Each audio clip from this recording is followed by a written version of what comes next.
மௌனமா இருந்தா என்ன காரணம் சார்? இதுக்கு மேலே மௌனமா இருந்தா என்ன காரணம் சார்? நீங்க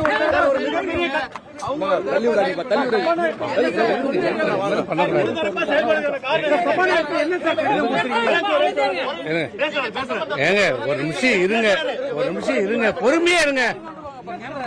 இவ்வளவு நேரம் வெயிட் பண்ணீங்கல்ல, இன்னும் கொஞ்ச நேரம் வெயிட் பண்ணுங்க, கொஞ்ச நேரம் வெயிட் பண்ணுங்க. எல்லாமே இன்னும் கொஞ்ச நேரத்துல வெளியே வரும். இன்னும் கொஞ்ச நேரத்துல எல்லாத்தையும் ஏங்க இப்படி பண்ண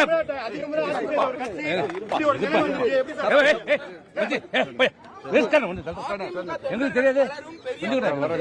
பொறுமையா இருங்க பிளீஸ். நீங்க எது கேள்வி கேட்டாலும் பதில் சொல்ல மாட்டோம். கொஞ்சம் பொறுமையா இருங்க.